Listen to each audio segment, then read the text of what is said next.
Internet, voilà, je suis de retour aujourd'hui avec une petite vidéo qui va être une vidéo à propos des soins de la peau. Je vais vous parler aujourd'hui des brosses pour le visage, les brosses mécaniques électriques qui existent sur le marché. J'ai en ma possession donc deux des modèles les plus chers qui existent sur le marché.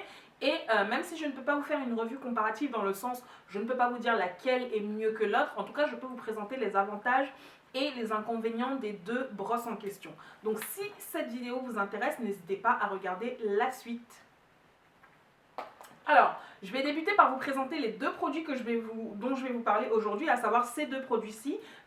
Ici, donc, on a la Clarisonic Mia 2 et ici, on a la Foreo Luna 2. Donc, les deux sont des versions 2, il faut croire. En tout cas, c'est plutôt bien tombé parce que du coup, ça veut dire que pour chacun des deux produits, ils ont eu le temps de sortir une première version et donc de s'améliorer sur les versions suivantes. Donc, c'est pas mal. Dans un premier temps... De quoi on va parler? On va commencer par laquelle les deux sont roses, c'est pas plus mal. La Foreo est rose un petit peu légèrement plus foncé que la Mia 2, mais enfin voilà, c'est du rose donc ça me convient tout à fait. Je fais partie des filles qui aiment bien le rose, enfin voilà, je ne fais pas semblant ou je ne fais pas genre, mais j'aime bien. Enfin voilà. Alors, on va commencer donc par la Foreo, simplement parce que c'est la première que j'ai eue. Je vous l'avais présentée en 2015, je pense. Ouais, 2015, septembre 2015, je l'ai eu celle-ci, donc ça fait un moment déjà que je l'ai. C'est une brosse en silicone avec donc ici sur le devant donc les picots qui vont permettre de laver le visage et à l'arrière des stries qui vont permettre de venir faire des massages au visage. Donc, les deux brosses dont je vous parle aujourd'hui, ce ne sont pas du tout des produits démaquillants. C'est-à-dire que pour les deux brosses, vous êtes supposé vous démaquiller avant et ensuite utiliser les brosses pour venir vraiment décrasser la peau, nettoyer votre peau en profondeur. Donc, comment est-ce que s'utilise la Foreo Luna? En fait, ce que vous faites dans un premier temps, c'est que vous faites mousser donc, votre produit, votre soin sur le visage. Vous utilisez donc les picots pour venir laver la peau, nettoyer la peau. Donc il y a une sorte de système de minuterie d'après ce qu'ils disent où donc vous appuyez sur le bouton, vous réglez l'intensité des vibrations et vous êtes donc censé entendre 3 fois de suite, enfin vous êtes censé entendre en fait la vibration s'arrêter. Ça voudra dire que vous devez changer de zone à laver pour le visage, mais je trouve que sur la Foreo Luna en fait on entend, enfin moi perso je ne ressens pas à quel moment les vibrations s'arrêtent. Donc généralement je compte un peu dans ma tête, genre si je lave là 10 secondes, je compte jusque 10 et ensuite je passe au front, ensuite l'autre joue et ensuite le menton et le cou. Mais je trouve que du coup la minuterie s'entend vraiment très très mal au niveau de la Foreo Luna. Néanmoins, c'est une brosse qui lave vraiment bien. On pourrait, enfin, quand on n'a pas la, enfin, moi personnellement, j'avais pas du tout l'habitude d'utiliser de brosse pour le visage avant de passer donc à celle-ci. Ça a été ma toute première. La sensation est un peu bizarre parce que c'est du silicone et non pas des poils. Mais je trouve que c'est vraiment une très bonne brosse. Elle lave bien, en tout cas elle lave le visage, elle lave vraiment, donc respectez vraiment les 10 secondes de lavage sur chaque partie du visage parce que c'est clair qu'elle le fait. L'autre avantage de cette brosse, c'est qu'elle est électrique et que pour le coup la charge tient super bien. J'ai cette brosse depuis 2015, j'ai dû la charger une seule fois et pourtant pendant pratiquement 9 mois je n'ai utilisé que celle-ci, mais vraiment que celle-ci. Donc je l'ai chargée au moment où je l'ai reçue, je l'ai chargée, je l'ai branchée et depuis je n'ai plus eu besoin de la rebrancher ni quoi que ce soit. En plus je trouve qu'elle a une forme plutôt sympa, on dirait un petit œuf comme ça, vous pouvez, enfin moi je la pose dans ma salle de bain, on dirait une petite déco alors que non, c'est une brosse pour le visage. Par contre, gros inconvénient, c'est que je trouve qu'elle prend énormément la saleté. C'est du silicone, mais elle marque énormément. Par exemple, moi là, je la laisse poser dans mon bac, comment on appelle ça? Ma savonnette, dans ma savonnette. Sauf que ma savonnette est en aluminium et du coup a tendance à rouiller légèrement. Bah, la Foreo a pris ça, c'est des traces de rouille en fait parce qu'elle est posée à même les pics d'aluminium. Enfin voilà. Donc ça, c'est ce que je peux vous dire sur la Foreo Luna. Maintenant, on va passer donc à la Mia 2 de Clarisonic. La Mia 2 de Clarisonic est vraiment différente, hein, comme vous le voyez. Ici, c'était un 9 et ici, c'est plutôt quelque chose qu'on prend vraiment bien en main. Ça, c'est un avantage, un gros avantage que la Mia 2 a sur la Foreo Luna parce que du coup, vous appliquez vraiment bien la brosse sur chaque partie du visage. Vous avez vraiment la main mise sur le produit. Donc, pareil, elle est électrique, elle est étanche, les deux sont étanches, donc vous le faites vraiment sous la douche si vous avez envie. Pareil aussi, donc un système de minuterie, donc on allume la brosse, on règle l'intensité et ensuite en fait toutes les 30 secondes, vous entendez donc la vibration s'arrêter. Vous savez que vous devez passer à une autre partie du visage. Pour le coup, la minuterie de la Clarisonic Mia 2 est beaucoup mieux audible, je trouve, que celle de la Foreo. Qu'est-ce que je peux vous dire d'autre? Donc, c'est des picots, c'est des poils, hein, exactement comme une brosse à dents, hein, en tout cas. Donc, c'est des poils qui viennent donc laver le visage. Du coup, différence avec la Foreo, c'est que va falloir changer cette brosse-là, cette partie en fait qui vous lave le visage, il faut la changer tous les 3 mois.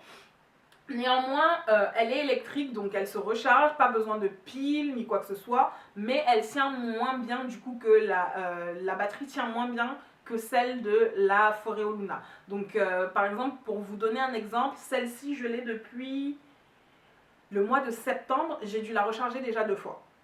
Sachant que ce n'est qu'elle que j'utilise, donc septembre, on est en... Non, je l'ai depuis plus longtemps, je l'ai depuis début de l'été dernier. Et je l'ai déjà rechargée 2 fois, alors que la Foreo, je ne la rechargeais pas autant. Donc la Luna, c'est aussi une excellente brosse. Vraiment, pour le coup, j'utilise depuis donc quelques mois. Franchement, elle est nickel. Elle est nickel. Elle affine le grain de peau, elle permet donc de resserrer un peu les pores et elle apporte vraiment de l'éclat au teint. Ça, j'ai vraiment pu constater la différence avec celle-ci. En utilisant celle-ci, voilà, je voulais dire. Maintenant, on va parler d'efficacité pour les deux brosses. En fait, ce que j'ai fait pour éviter de vous donner juste un discours comme ça, ce que j'ai fait en fait, c'est que je me suis maquillée. Donc, je vais vous parler un peu de ce que j'ai utilisé sur mon visage. J'ai utilisé dans un premier temps donc le fond de teint clinique. C'est le Super Balance Silk Makeup, c'est celui que je porte aujourd'hui. Il est un petit peu plus clair que mon visage parce que je me suis gourée de teinte. Du coup, j'ai couru chez Clinique, enfin chez Sephora prendre la bonne teinte. Mais donc, je vais d'abord finir le premier tube qui est celui-ci. J'ai pris donc la teinte Silk Sable. Et c'est beaucoup plus clair que mon visage. Donc ce fond de teint, petite revue rapide. Moi je suis pas amie avec les fonds de teint, mais ce fond de teint, franchement, regardez mon visage, je ne brille pas encore et je kiffe juste trop. En fait il réussit, bref, je vous ferai une revue complète dessus si je le peux. Mais en tout cas, il régule vraiment bien le sébum pour les personnes qui ont la peau mixte comme moi. Je ne sais pas comment ça fonctionne sur les peaux vraiment grasses, mais en tout cas sur la mienne, c'est parfait. Donc j'ai utilisé ce fond de teint là, j'ai utilisé de la poudre de chez Mary Kay, j'ai utilisé donc mon crayon, mon gel à sourcils de chez Black Up. Et ensuite, pour venir vraiment apporter une touche bien difficile à enlever, j'ai utilisé le premier jour, donc j'ai utilisé une encre à lèvres de chez Colourpop et ensuite j'ai utilisé donc le Jumbo Kiss de chez Newell en featuring, Newell featuring Ursula Beautiful Naturel. Donc je me suis maquillée et en fait pour vous montrer l'efficacité des deux brosses, ce que je vais faire en fait, c'est que au lieu de me démaquiller avant, je vais vraiment venir utiliser les deux brosses dans leur durée normale, hein, c'est-à-dire 30 secondes, 30 secondes, 30 secondes sur chaque partie du visage, et me démaquiller par la suite pour que vous voyez en fait ce qui part ou ce qui ne part pas. Donc, à savoir que les deux brosses ne sont pas des produits pour se démaquiller, c'est vraiment des produits pour venir nettoyer la peau en profondeur. Ici, je me démaquille avec simplement pour vous montrer quelle quantité de produit ça retient. Donc, vous m'avez vu me maquiller les 3 jours d'affilée, je me suis maquillée exactement de la même façon. Donc, vous allez voir la vidéo où je n'utilise pas de brosse et vous allez voir la vidéo où j'utilise la Foreo Luna ainsi que où j'utilise la Clarisonic Mia 2.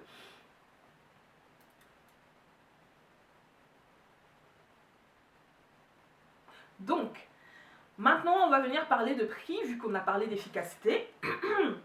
Quels sont les tarifs? Alors pour être bien sûr des prix qui sont pratiqués actuellement sur le marché, hier je me suis rendue chez Sephora et j'ai donc noté bien les deux prix. Donc la Foreo Luna coûte exactement 199 € et la Clarisonic Mia 2 coûte 150 €. Néanmoins, vu que les têtes, les embouts là sont interchangeables pour la Mia 2, il coûte, je crois qu'un embout coûte 34 € ou 24, non 32 € chez Sephora, un truc comme ça, une trentaine d'euros à peu près. Donc en vrai la brosse, alors la première fois que vous achetez la brosse, bien sûr elle vient avec un embout déjà dans le paquet, mais quand il faudra recharger, donc s'il faut recharger et que vous comptez donc la brosse plus une recharge, en gros la brosse vous revient à 182 ou 84 euros selon si les recharges coûtent 32 ou 34 euros. Donc ce sont de véritables investissements. Du coup il faut vraiment bien réfléchir avant de craquer pour l'une ou pour l'autre de ces deux brosses là.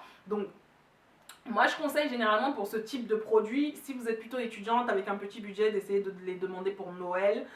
Si ce n'est pas le cas, bah, réfléchissez-y bien et en fonction des avantages et des qualités, des inconvénients que j'ai pu vous présenter aujourd'hui, choisissez celle qui vous conviendrait le mieux. L'avantage de la Foreo Luna, c'est qu'elle vient en différents coloris et chaque coloris correspond à un type de peau. Le rose, par exemple, c'est pour les peaux normales. Je sais que la bleue, c'est pour les peaux grasses et la violet, je pense, c'est pour les peaux mixtes. Donc faites vraiment bien attention.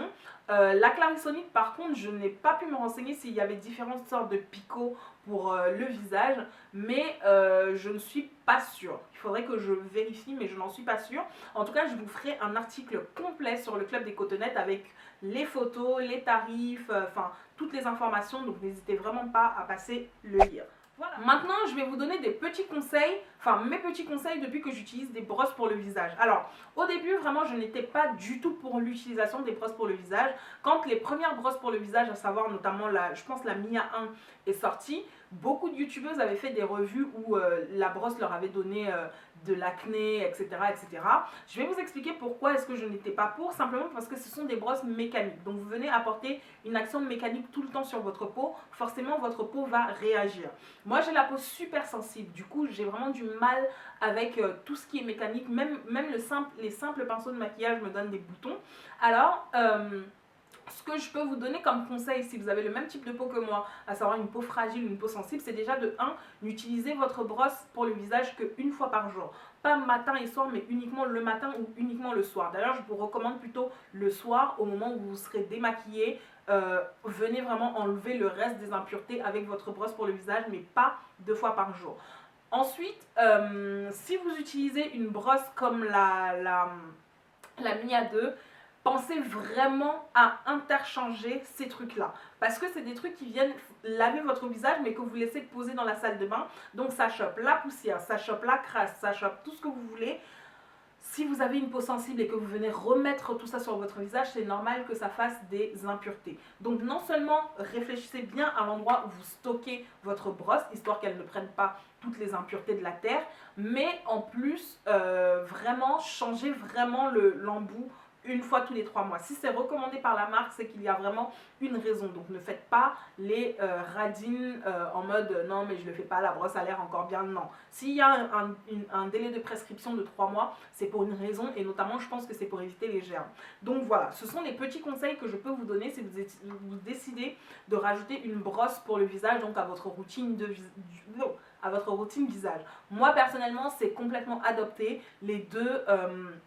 je les alterne maintenant en fait, en fonction de mes envies, peu importe. Je n'ai pas de préférence particulière pour l'une plus que pour l'autre. J'aime bien les deux, c'est pour ça que je vous ai dit ce n'est pas du tout une revue comparative dans le sens, je ne suis pas en train de vous dire ce qui est mieux ou ce qui n'est pas bien. Je vous donne les avantages et les inconvénients des deux. Donc c'est un coût important, donc réfléchissez-y et en fonction de vos budgets, si jamais vous voulez en acheter une, bah, prenez celle qui correspond le plus à vos besoins. Voilà, je vous souhaite à tous et à toutes de passer une excellente fin de journée ou une excellente journée ou un excellent week-end en fonction du moment auquel vous regarderez cette vidéo. Je vous embrasse très très fort.